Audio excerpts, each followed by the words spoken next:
Hello friends, Koli and রূপ চ্যানেলে তোমাদের সবাইকে স্বাগত।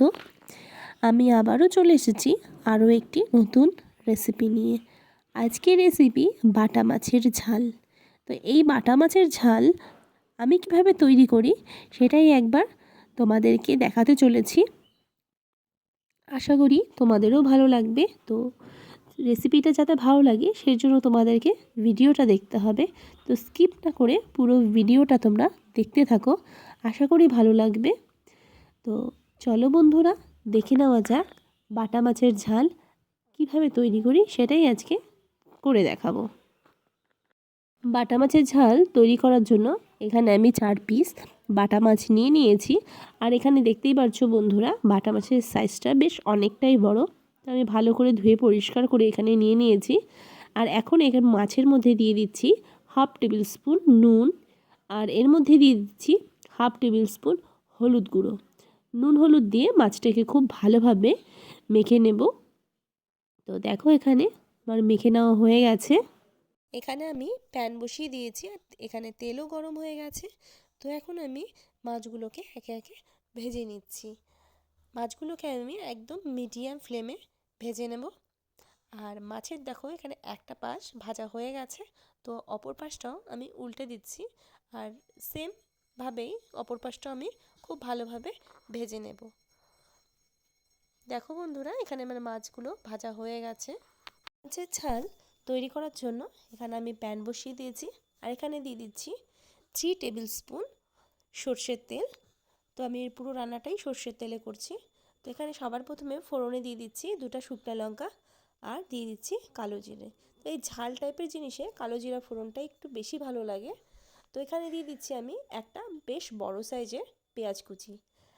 আর পেঁয়াজটাকে দেওয়ার পর এতে আমি সামান্য একটু নুন দিয়ে নেব, তাতে খুব তাড়াতাড়ি পেঁয়াজটা একদম নরম হয়ে গলে যাবে। লবণ দেওয়ার ফলে পেঁয়াজটা অনেকটাই হয়ে এসছে। তো এর মধ্যে এখন আমি দিয়ে দেব একটা ছোট সাইজের টমেটো কুচি। তোমরা এখানে টমেটো কুচির জায়গায় টমেটো পেস্ট করেও ব্যবহার করতে পারো। তো এখানে আমি টমেটো কুচি দিয়েছি। তো পেঁয়াজের সাথে এখন টমেটোটাকেও মিডিয়াম ফ্লেমে আস্তে আস্তে ভেজে নেব। আর টমেটোগুলো আস্তে আস্তে একদম দেখো গলেই যাচ্ছে পেঁয়াজ টমেটো। আর এখানে আমি এখন দিয়ে দিচ্ছি সমস্ত মশলাগুলো।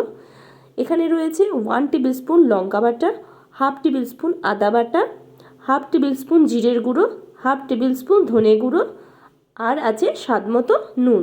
তো সমস্ত একসাথে দিয়ে আমি এখন মশলাটাকে মিডিয়াম ফ্লেমে আস্তে আস্তে কষিয়ে নেব। এখানে দেখো মশলাটা আমি আস্তে আস্তে মিডিয়াম ফ্লেমে একদম কষিয়ে নিচ্ছি।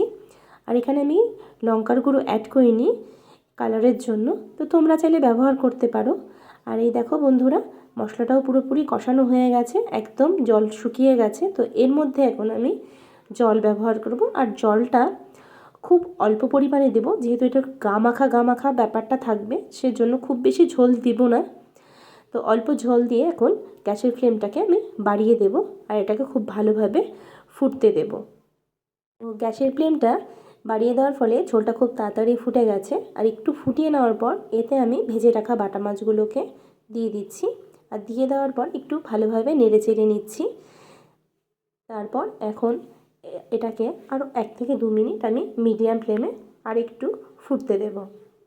2 মিনিট ফুটিয়ে নেওয়ার পর এর মধ্যে এখন আমি দিয়ে দিচ্ছি বেশ অনেকটা পরিমাণে ধনেপাতা কুচি।